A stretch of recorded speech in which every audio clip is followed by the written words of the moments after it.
घर में विराजमान है बाल गोपाल लड्डू गोपाल, तो आइए जानते हैं उनकी सेवा के 5 सरल नियम। लड्डू गोपाल की सेवा कोई हवा नहीं है यदि आप भी इन 5 नियमों का पालन उनकी सेवा में करते हैं तो। सर्वप्रथम ये जान लीजिए कि बाल गोपाल लड्डू गोपाल की सेवा घर में विराजमान एक छोटे अबोध बालक के समान होती है।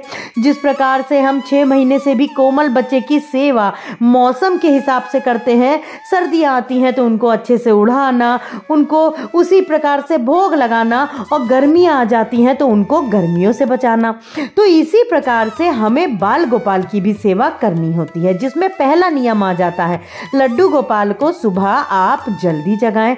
जल्दी का मतलब है कि सर्दियों में थोड़ा आप देर करके जगा सकते हो, लेकिन गर्मियों में आप उनको 6 से 8 बजे के बीच में अवश्य जगा दें।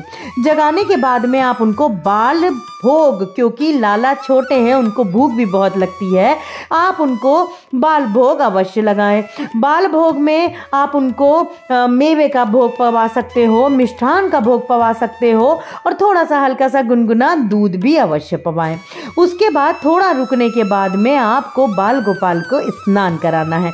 तो सर्वप्रथम जो नियम है वो है लड्डू गोपाल को सुबह जल्दी जगा देने का। दूसरा नियम आता है कि बाल गोपाल लड्डू गोपाल को आपको स्नान अवश्य कराना है।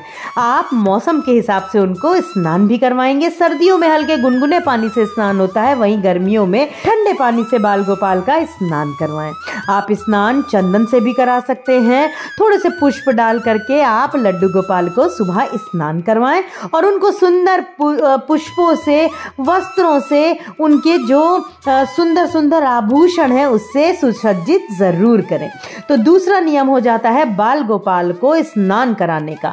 तीसरा अहम नियम आ जाता है बाल गोपाल के भोग का। बहुत सारे लोग क्या करते हैं कि सुबह बाल गोपाल को जगा देने के बाद में वो उनको थोड़ी सी मिश्री का भोग लगा देते हैं, या उनको तो कुछ भी फल का भोग लगा देते हैं।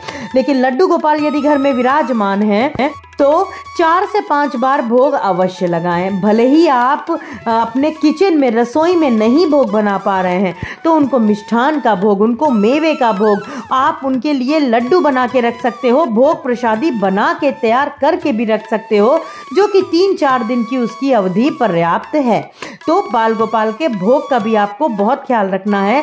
बाल भोग के बाद में राज भोग, फिर आपको उनका औलाई संध्या भोग और रात्रि भोग जो है वो अवश्य लगाना है। तो ये हो जाता है तीसरा अहम नियम। चौथा अहम नियम जो आता है, लड्डू गोपाल को यदि घर में विराजमान है तो कभी भी अकेला ना छोड़ें। बाल गोपाल की सेवा यदि आप किसी भी भाव में करती हैं, लेकिन वो है तो छोटे से बाल गोपाल लड्डू गोपाल, तो कभी भी उनको अकेला आप बिल्कुल भी ना छोड़ें, क्योंकि वो भी एक छोटे से अबोध बालक है। उनको भी अपनी मैया, अपने सेवादार दिखने चाहिए, और आप भी उनको देखते रहे, उनको ऐसी जगह पे विराजमान करें।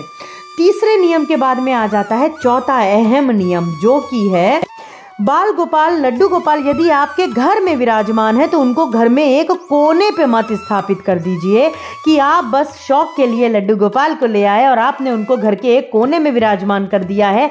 ना ही आप उनको स्नान करवा रहे हैं, ना ही आप उनको ठीक से भोग लगा रहे हैं। 5वां अहम नियम आ जाता है, जो कि बहुत बहुत ज़रूरी है।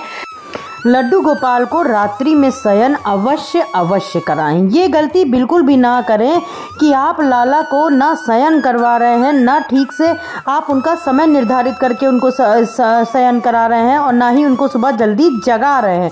तो आपको जो 5वां अहम नियम आ जाता है कि बाल गोपाल लड्डू गोपाल घर में विराजमान है तो आपको उनको शयन अवश्य कराना है। लेकिन ये गलती बिल्कुल भी ना करें कि लड्डू गोपाल को आपने अपने घर के एक कोने में विराजमान किया है और आप ना उनको शयन करवा रही हैं, ना ही आप उनको सुबह स्नान करवा रही हैं।